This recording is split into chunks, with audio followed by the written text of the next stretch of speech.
With that, I am super excited to introduce the three good folks who will be sharing their thoughts, content, research, and best thinking really on customer confidence and consumer confidence in this kind of wild time that we're in. You know, I think we're hearing good things about vaccines and improved treatments, and obviously it's all very exciting. But the reality is we have had a long time to either build or harm customer trust over the last year, and the reality is we're a long ways away until we're back into whatever the normal state is that we can kind of get to. And so this, I feel, is great content from great folks. So McMillanDoolittle is a premier retail consulting firm that really does projects across the board, from strategy down to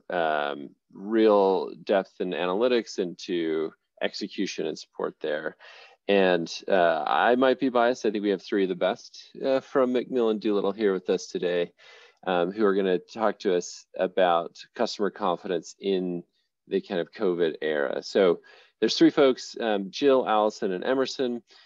Jill leads the consumer insights practice at McMillanDoolittle and is super experienced across the board, as you can see. She has several years of experience in this and is professionally trained in consumer insights and really has a knack for this. All of her clients, you would know all of their names. They're really big brands across that time. So excited to have Jill here. Also on with us is Alyson. And really, as you can see, kind of leads projects from start to finish and is super great on that side, has wide-ranging segment expertise in consumer electronics, specialty apparel, automotive, food service, grocery, et cetera. So really great breadth of experience there. And last but definitely not least, Emerson is with us as well, providing support kind of across this board as well. Broad base of experience at the firm, but also prior experience in e-com, kind of in the home improvement space, and doing some market and consumer research there as well. So really excited to have them. It's an honor for us to be able to know these folks and to be able to work with them, and an honor to have them here with us today. So without too much further ado, I'll turn it over to Emerson, who will be sharing his screen, and he'll take some time to maybe do a double click on intros and kick off with the content.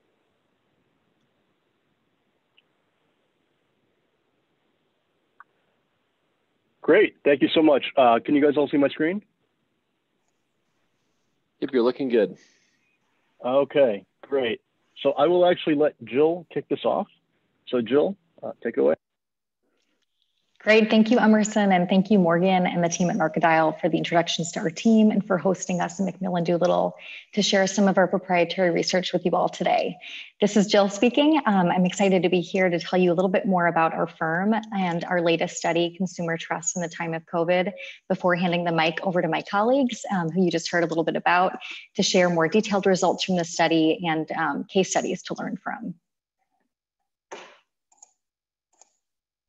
So before we dive into the data, I wanted to share a bit of background about McMillanDoolittle. We're a consultancy based in Chicago, and we've been in operation for more than 30 years. Our founding client back in the late 80s was Target, and our team helped craft their original strategy guides for growth. Since then, our focus continues to be on helping retail companies grow.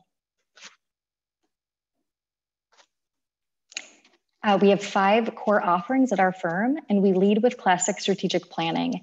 Our mission is really to help retailers and brands win by understanding their consumers and creating differentiated experiences as well as new concepts for their customer base. We also provide performance improvement as support, as well as market and consumer intelligence. We've consulted with many leading US and global companies, both large and small. This is a partial roster of some of our recent clients, and we primarily work with brands and retailers. We also work with some investors and solution providers to the retail sector. Consumer insights is really often at the very heart of our project work to ensure our clients understand who their consumer is, where the consumer is going, and their thinking as well as their behavior to help guide their strategy. And we employ various quantitative and qualitative methods to support our clients, as well as for our internal firm intelligence, which is where this current study that we're about to share is situated. An important note that I wanted to share here is that this was not a client-sponsored study. It offers an unbiased take on how retailers today are performing with consumers in this uncertain environment, which is based on a nationally representative panel of shoppers. Our firm is a founding member of an international alliance called Beltoft Group. This is a consortium of retail consulting and research companies similar to ours that operate around the world, providing us with a presence in over 24 countries. And the current research represents a subsequent wave of a global study we first conducted in collaboration with this international network back in 2011. Our study, Consumer Trust in the Time of COVID, is based on a survey of nearly 2,000 consumers, again, nationally representative all across the country. And we fielded this study in early June to take the pulse on how consumers are feeling and how retail companies are faring on building trust with consumers in this highly uncertain environment that remains ongoing. And when we first set out to research trust, we looked back to the study we previously conducted globally through our Beltoft network so that we could track changes not only seen with today's pandemic-weary consumer, but also looking back on a more macro level at shifts in the consumer mindset and sentiment and trust in retailers over roughly a decade. Today, we're sharing some of our insights into what levers brands can pull to build trust and create a stronger connection with their consumer base. So why study trust now? We believe we're at a critical point where we've now seen essential retailers pivot their businesses heroically since March, responding to the unprecedented need for agility to provide services and products to a society in need throughout this ongoing pandemic.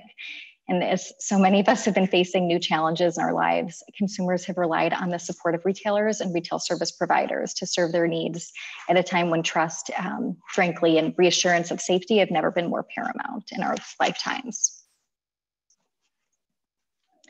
And through our years of research into trust, we found that the higher trust that consumers place in a brand, the higher their choice priority for that brand, their frequency of visits, their reviews, and their willingness to recommend that brand, as well as their likelihood to buy again in the future from that brand. So trust is very important and a key driver for retail success. Today, we're going to be talking a lot about measuring trust, and it's worth spending just a few minutes discussing some of the factors that have really shaped the trust priority and led us to this work today. So kicking things off, some trends that are shaping the trust priority. First of all, I believe we've all come face to face with the realization that we really live in two Americas when it comes to politics today, often dividing communities, even individual households. And because of this, people are really hungry for messages of reassurance, of unity from brands that are authentic and transparent and speak to a mindset of a consumer who's really worried about many things in their life. And for those who haven't seen it yet, this tweet pictured from Gap is now deleted. It was a GIF of this red and blue hoodie being zipped up during the midst of the uncertainty of the results of the election. And due to a nearly immediate and negative viral reaction to this tweet posted on November 4th, Gap deleted it within 2 hours. It had already amassed almost 1 million views. And while this approach might, on the surface seem like it's promoting a message of unity, it really fell flat from a brand that isn't authentically known for driving this type of conversation, and at a time when tension was still running at, an absolute high across the country. And what we've seen in our research that we're sharing today is that we're living in a society overwhelmed with uncertainty. Between the events of a pandemic, nationwide protests, national disasters, and a highly dramatic presidential election, people are feeling incredibly anxious. Dated to June, 84% of our respondents indicated the global pandemics influenced their attitudes and their outlook on the future, which really shapes the directive for brands to provide consumers with inspiration, with optimism, with reassurance to keep their consumers safe and well, and also to offer hope for a consumer who's been running on this exhausting marathon of uncertainty and heartbreak since early spring.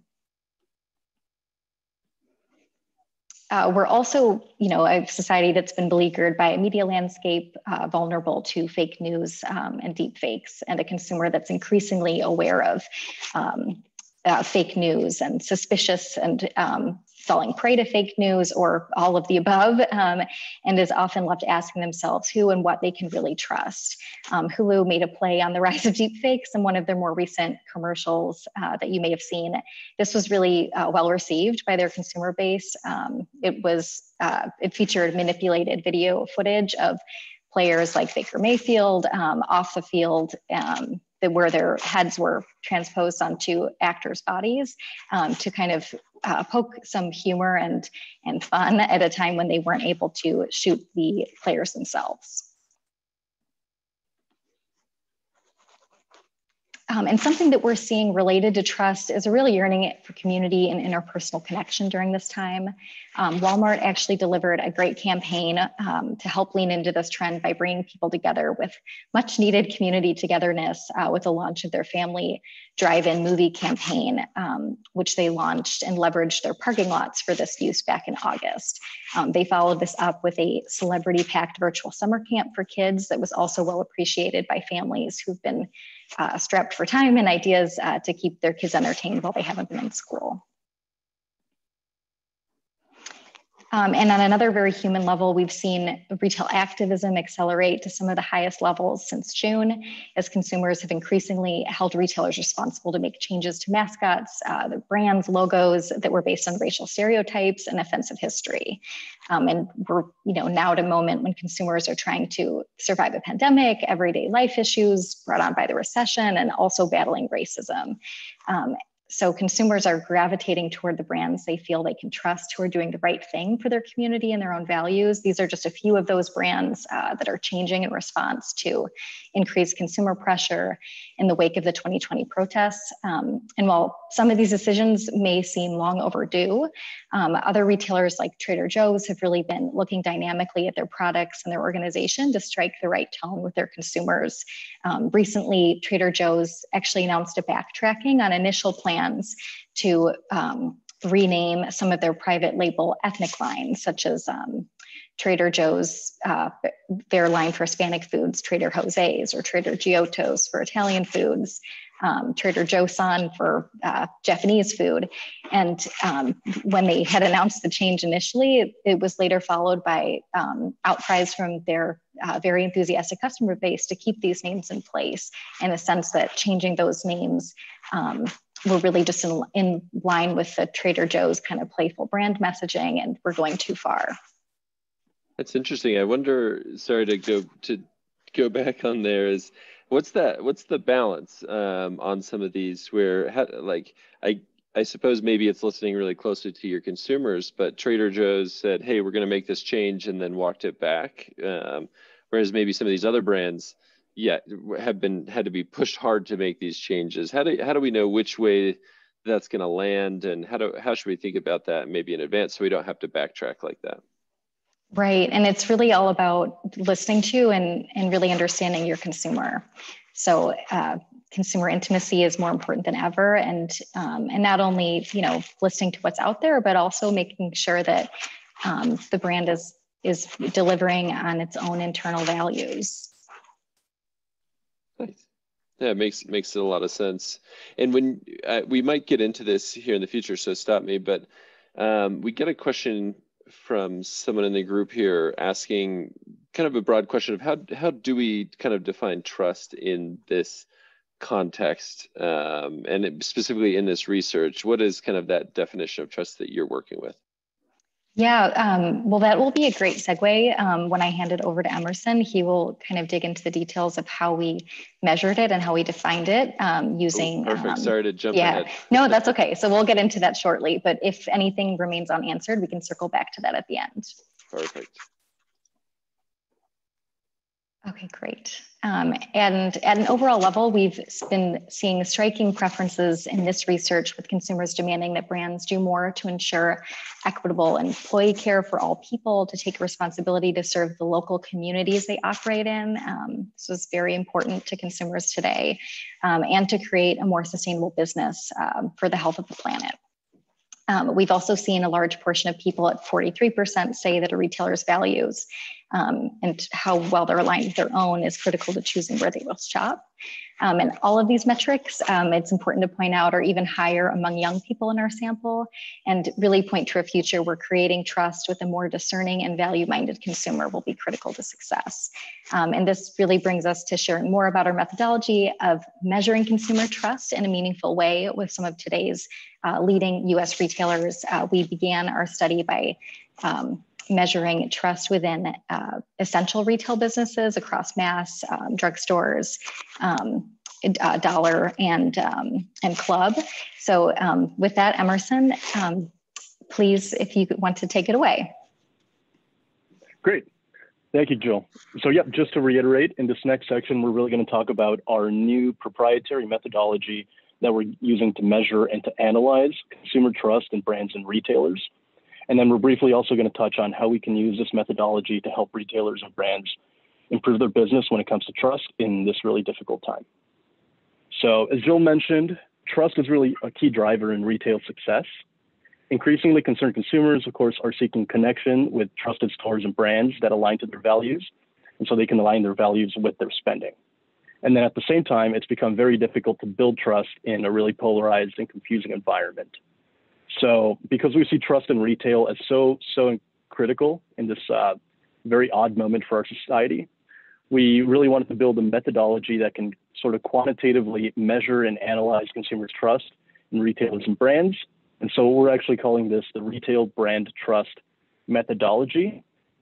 And so Morgan, sort of to your question, we really centered it on just asking people if they trust the retailers they shop at. So it all hinges on people's rating on a scale of 1 to 10 to the degree they agree or disagree with the statement, I feel like I can trust this brand completely. And in the next slide, I'll actually walk you guys through exactly how we calculated it. But we essentially developed from these results, we sort of created an NPS-like methodology that really highlights the consumers who feel most strongly about a brand or retailer on both sides of the ball, really. And some quick study notes, as Jill mentioned, we surveyed around 2,000 people and they were aligned. So they were a nationally representative sample. We asked them about 17 national or large regional food retail chains that were essential businesses and they fell into the mass, club, and supermarket categories. And we only allowed participants who had actually shopped at one of these retailers to give it a rating when it came to trust and related attributes. And of course, we used, standard survey best practices like minimum quotas and randomization to make sure every retailer got sufficient responses, but also a variety of respondents rating their store. Of course, this is just really a starting point and a snapshot at a given time. But as we continue to track trust over time, hopefully we'll see some evolution through hopefully a very quick recovery and a return to some semblance of a new normal. That's a good point. So this is the first time you've run this particular methodology and scoring system, is that right? So yes and no, Morgan, that's a great question. So it's really the first time we developed it, but I'll talk about this in a second here. We also looked at the 2011 survey by one of our partners in the Beltoft Group. And so we compared, we were able to ask the same question in both surveys and compare the results from each. But of course, cool. But we'll definitely keep tracking this on an ongoing basis to really see how it changes over time. Because of course, this was fielded in late May, early June, which was incredibly difficult and stressful time for many people. So we think, of course, that impacted their answers to some degree. Sure. And I have to imagine too, so we're based in Utah, and I know the pandemic has kind of come in waves throughout different parts of the country, right, at different times, where now it's more of the, middle of the country states where it's just now ramping, like our numbers are at an all-time high right now. And actually stresses higher now than it maybe was in June. So it'll be very interesting to see it kind of play out over time with different demographics or population groups.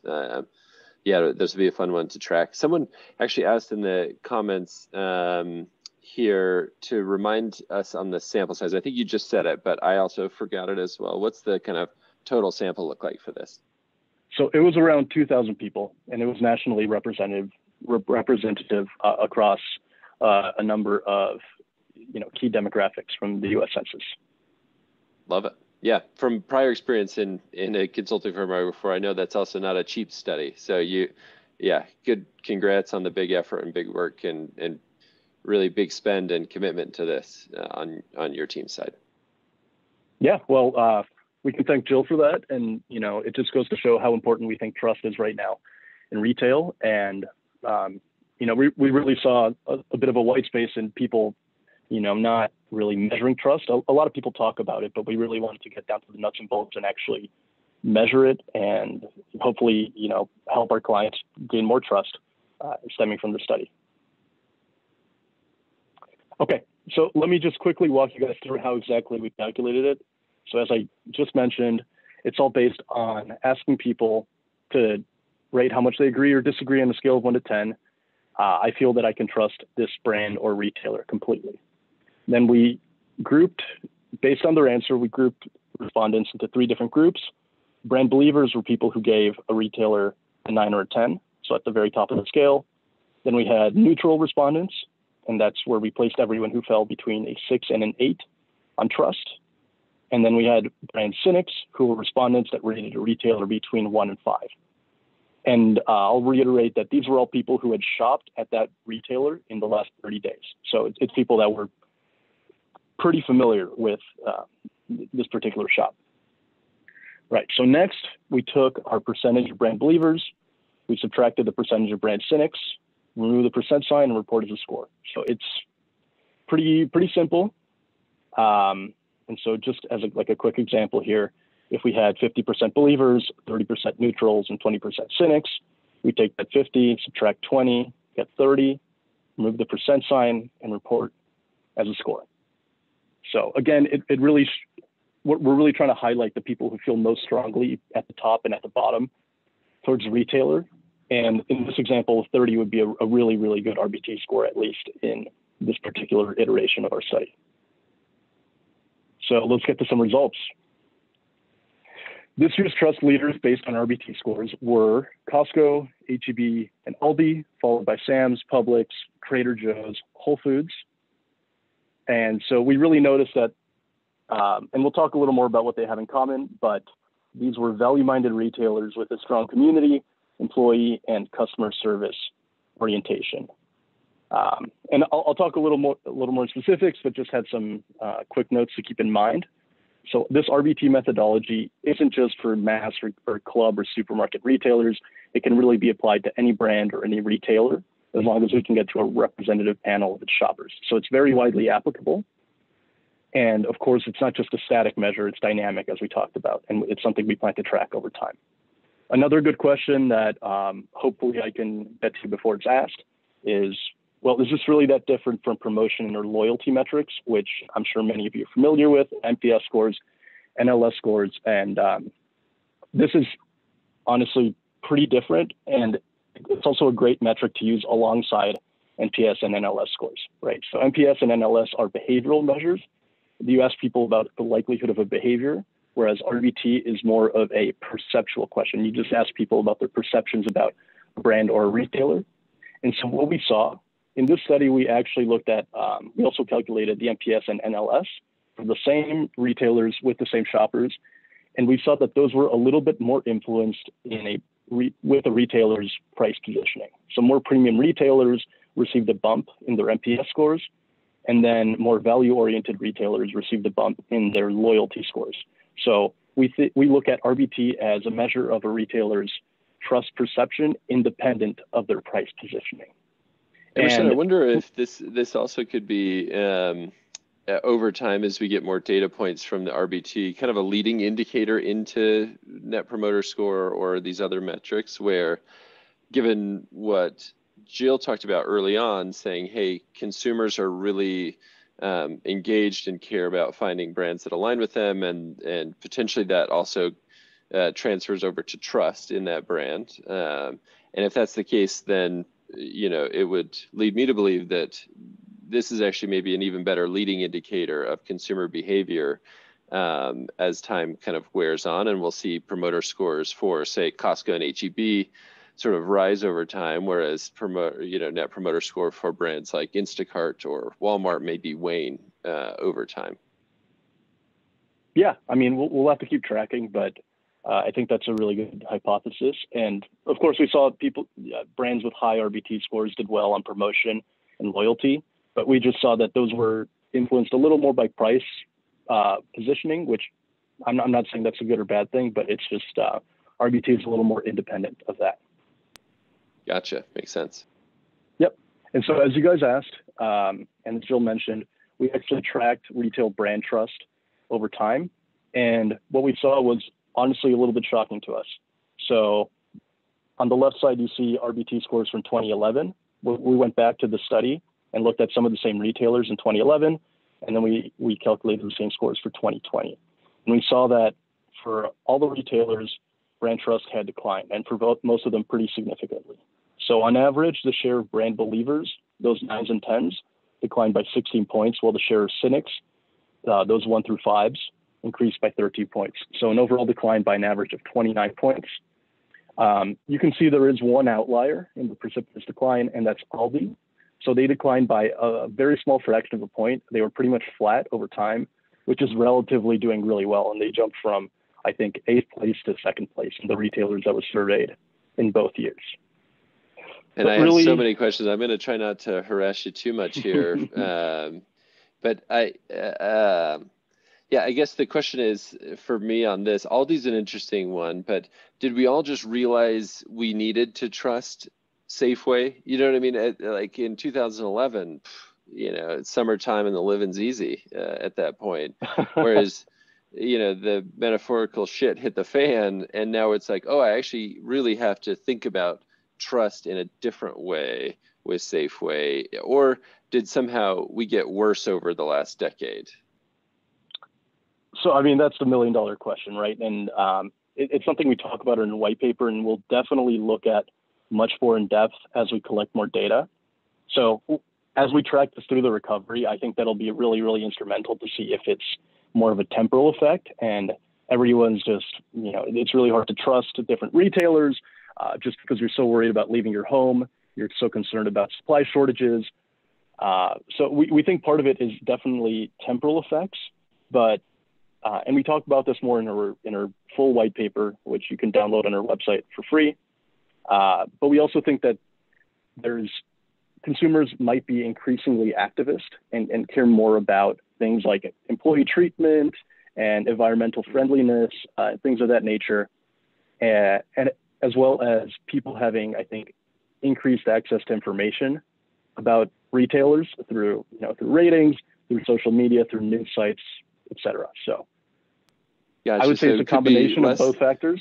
Yeah, maybe they got slightly, on average, their quality waned over time, but younger consumer, more knowledgeable consumer, people care about different things now. So maybe that kind of pulls scores down, so to speak. Yeah, right. So we really think it's a factor of both, but it'll take further research to understand, how much each one is contributing, relatively speaking. But anyway, these results were pretty shocking to us, and they indicate that despite, we see a lot of retailers really taking steps to speak the values, their performance has not kept pace with consumer expectations for things like brand transparency, employee treatment standards, or the fundamental customer experience. And this is, we'll put a pin on this because we really need to study this more over time, but we thought it was such interesting and relevant data that we didn't want to keep it from the public. So we talked about general RBT. That's just based on explicit trust, but we also asked some questions around this explicit trust and some of the factors that we think help build up a trust score. So do you trust this brand? Do you trust this retailer? It's kind of an intuitive answer, but why do you trust them? I think is a little more difficult to answer, right? So why do you trust Costco? That'd be a tough question to ask. So instead, we decided to look at 7 elements of implicit trust, and we think these are really some of the building blocks to an RBT score. So we looked at honesty, customer care, value, experience, this being a retailer people would miss, their support for the local community during the pandemic, and how well people think they take care of their employees. And we asked these questions in the exact same way as RBT to the exact same people about the exact same retailers, so we could really compare the answers. And no real surprise, but we found that all of these were fairly highly correlated with retailers' different RBT scores, their trust rating. And we found that our top RBT scores are retailers who did best, scored well across multiple of these dimensions. It's not good enough to just be good at one thing. You need to be good at several of these things and perceived as a really good retailer when it comes to many of these implicit trust attributes. However, we did find that the highest correlated implicit trust attribute was customer care, to having a high RBT score. So customer care was number 1, and it was followed by honesty, employee treatment, and being a retailer people would miss. And that really underscores something fundamental we found here at McMillanDoolittle, that we truly believe that the customer experience is really predicated on the employee experience. So employees really are that main touch point between your brand or retailer and the customer. And I think it'd be pretty difficult to have your customers be happy if your employees aren't, first happy and well taken care of. So we thought that really reiterated our commitment to what employee care is. But essentially, so we're calling this the RBT Plus panel of questions, where we talk about explicit trust and then the 7 elements of implicit trust. And so through this, we can build what I'm just calling right now the retailer's RBT Plus profile. So you can look at, just for example, our top trust leader was Costco. We can see that across the different, explicit and implicit trust touch points, where they're doing relatively better, where they're doing relatively worse. So we can see, right, that they did well on overall trust. It's that point at the top.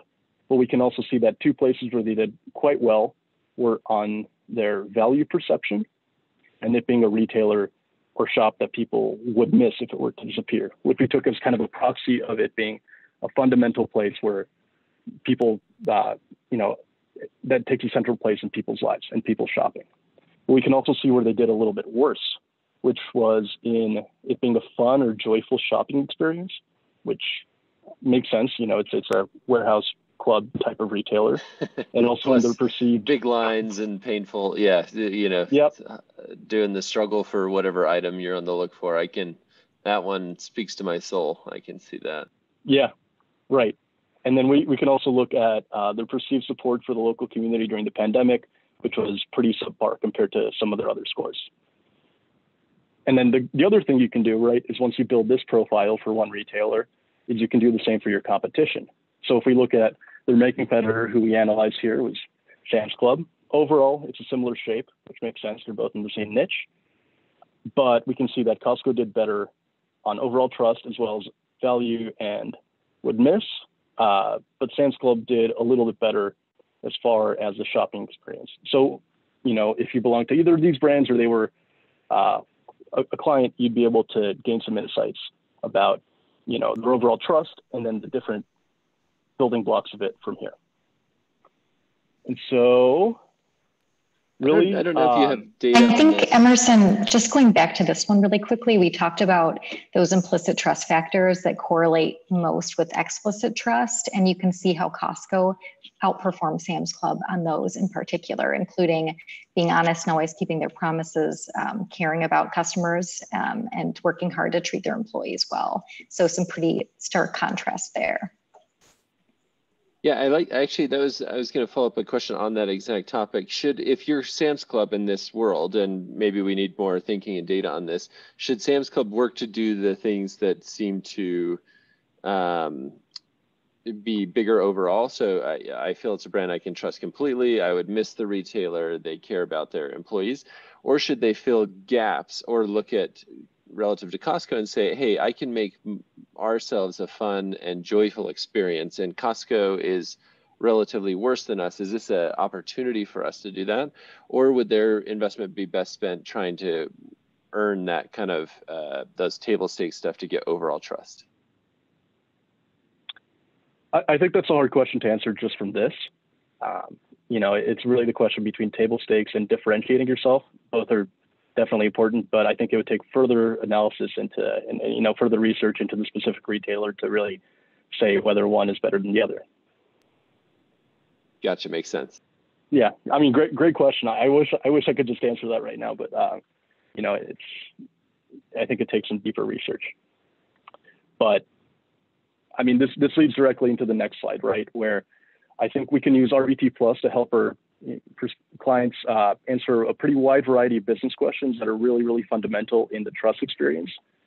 So, you know, where do we stand? Where does our competition stand as far as trustworthiness?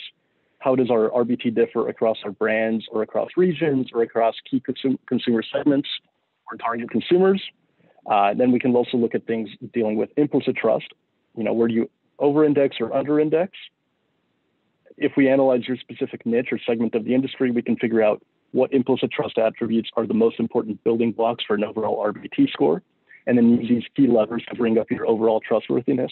So just like your question about Sam's Club and the further analysis we'd have to do there. And then, you know, how do marketing or outreach initiatives impact RBT score? What is it before your December philanthropy? What is it after? How are changes in RBT scores reflected on, you know, in your KPIs as far as financials, engagement, customer loyalty?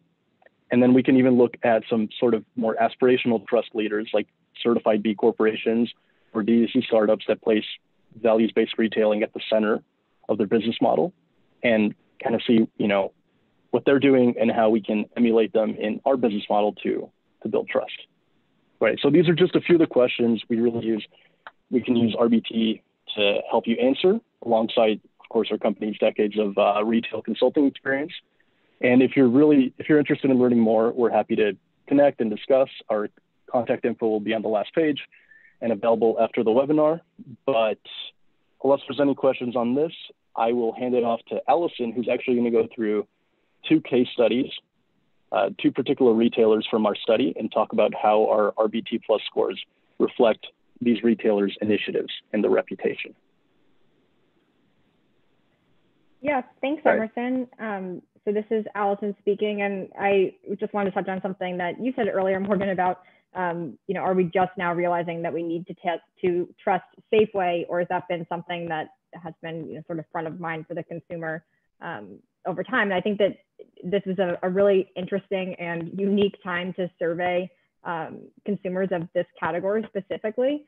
So it'll be really interesting to see how this changes year over year, just, you know, with the optimistic hope that we are no longer, you know, experiencing a pandemic. But I think overall, we've definitely seen consumers kind of voting with their wallets, and when there's less of the, you know, panic buying or need for some of these items that you purchase from these retailers, and it's more about having the choice of who you're shopping with, I think that that's when you really see the impact of trust.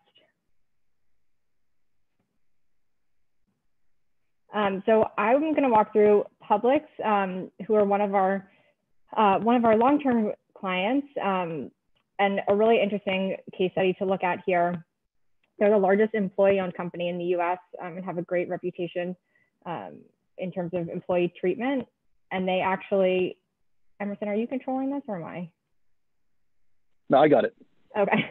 They actually scored highest for treats their employees well and care about their customers. And I think that that's a really important relationship, especially because you can, I'm sure we all have experienced when you interact with a brand or retailer where the employees feel really empowered and cared for. I think that it really comes across in the customer experience. They got dinged a little bit on value and fun experience, which you know, I don't think are necessarily going to be deterrents for people shopping there long term. You know, value. I had one of our retail partners who's from the South said he calls all grocery stores Kroger except for Publix's expensive Kroger or fancy Kroger. So I think that that might just be, you know, kind of perception overall, but in the elements that I at least think are most important, they scored really high. And just an interesting anecdote. So Fortune magazine had a journalist go undercover at Publix as a new employee.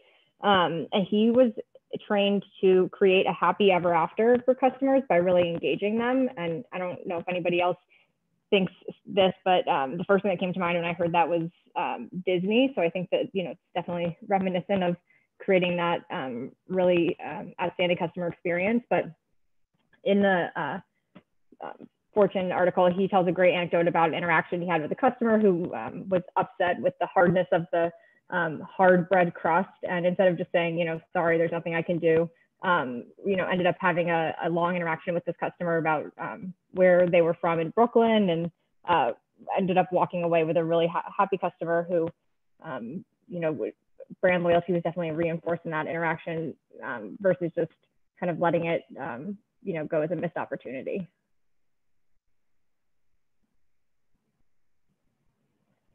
So then bottom performer, this is another really interesting one, is Instacart.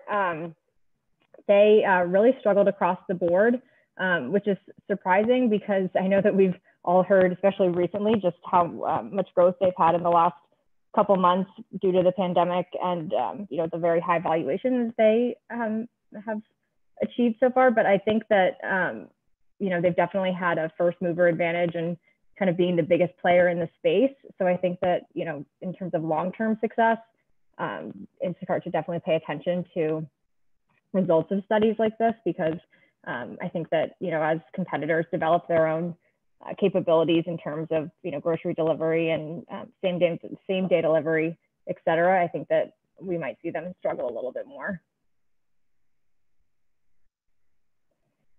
And just another note, Instacart had the lowest percentage of believers. And around the time that we did this study, they were also experiencing another employee strike. So this quote, I think, just really kind of hits home all the key points. But we will not continue to work for a company that fails to adequately protect us, fails to adequately pay us, and fails to provide us with accessible benefits should we become sick. So they've definitely made some changes since, you know, since the strike, but it's definitely not perfect. And I think that another important consideration for Instacart is that without a storefront, the employees and the shoppers are really the primary interaction that customers have with Instacart as a brand. You know, so making sure that the employees are satisfied, I think, will be definitely a key element and consideration in their long-term success. So if you look at how they compare, you can definitely just see, you know, kind of how shallow Instacart performed across the board and the key areas that Publix really overachieves. But again, it'll be really interesting to see how these results change the next time we look at this in a year. So I'll take that as a kind of a segue into just quickly mentioning, you know, the future of the study. So we are planning to look at this category next year around the same time, you know, August, September, kind of back to school period, but currently have a study for specialty retailers that's in progress that we're hoping to release, you know, not too far distant future, specifically looking at holiday shopping patterns and some of the ways that, you know, trust is impacting that.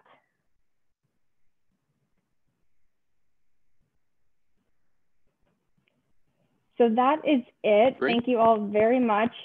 This is just, you know, some information about our website and where you can find us and where you can read more. You can download the white paper, which has a lot more, goes into a lot more detail about the study and the results from our website. Perfect. We so before we kind of do a full sign off, yeah, we have a few outstanding questions, and anybody on the line, if you have others, feel free to ask them here. Well, one is, can we share the slides? And I'll let the Doolittle team say, make that call, you will have access to the recording of this, and their white paper, as you see on their website, have access to. MD team are also sharing the slides on the table, or what do you think about that? We aren't sharing the slides, but as you mentioned, we'll have the full recording available. So if anyone wants to tune in and rewatch that way. Perfect. Okay. So just starting, these are kind of a random assortment of questions that have come in across the time. And some honestly might not have good, clean answers, but would love either opinion or just, we don't know this yet. But one question was, on kind of the introduction here from your content, Jill, do you believe that the retailers or the efforts from retailers like Walmart's drive-in movies, et cetera, that they have long-lasting impacts on trust, or are these short-lived? Have people already forgot that Walmart, made that effort? Right. I think that one is definitely a little bit difficult to answer. I think over time, we'll see how important it is that retailers have gotten into the hearts of consumers at a time like this, where there's been a definite need. I think the jury's still out, but I think that retailers that are making a big effort now, will be remembered for some time to come for what they did when, consumers really needed them to show up and support their communities. Yeah. Whether the drive-in movie is like the perfect execution of that, I wouldn't go that far, but I think retailers are making a really good effort into building community and building trust with consumers now. It will be remembered for years to come. Yeah, I think that makes sense.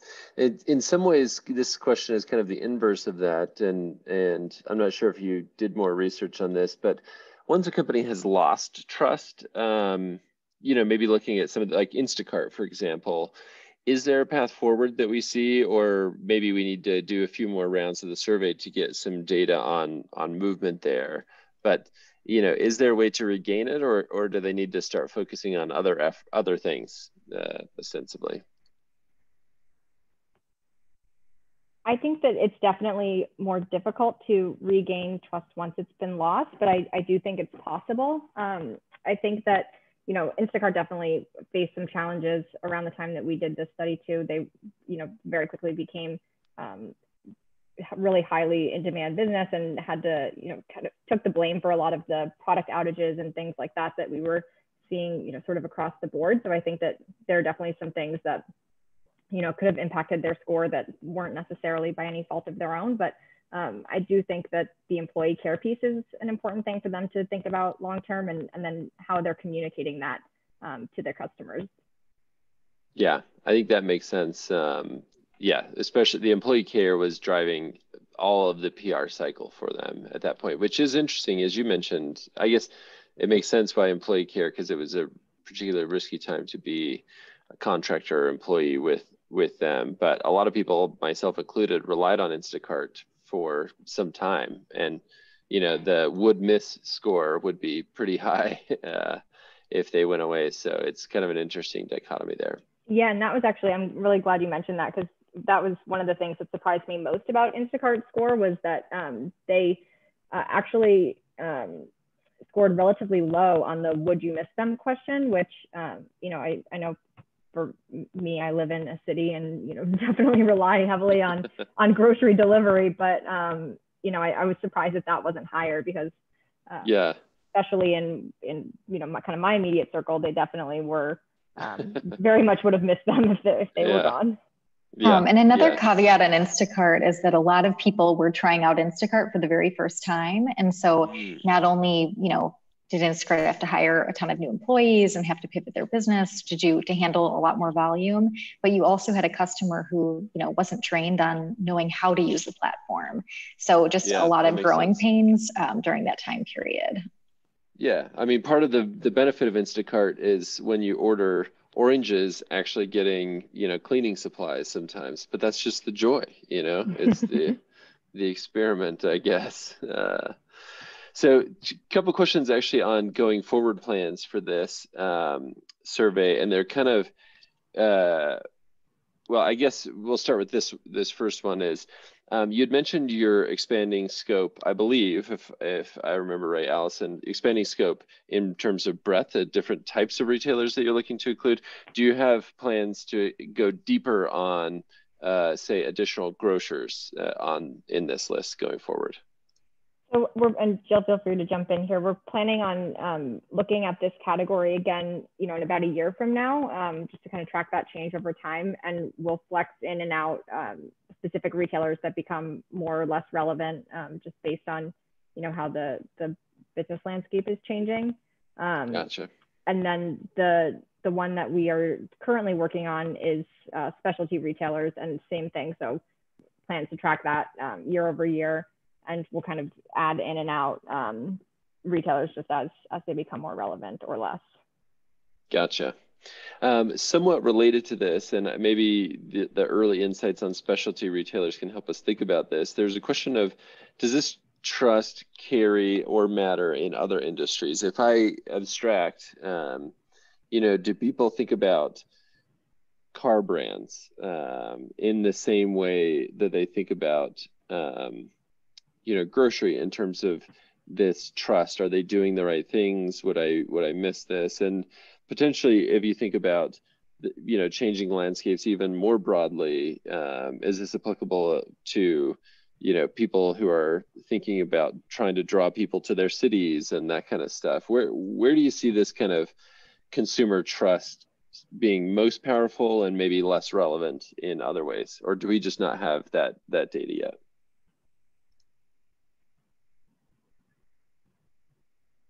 I can take that one. Yes, we believe trust is very important across industries, especially consumer-facing industries. So, I think ask any one of us participating in this call today, about trust in the airlines, for example. And trust is, at a heightened point today where we are, in some ways just putting our lives on the line with some of the consumer brands and services that we are utilizing during this time.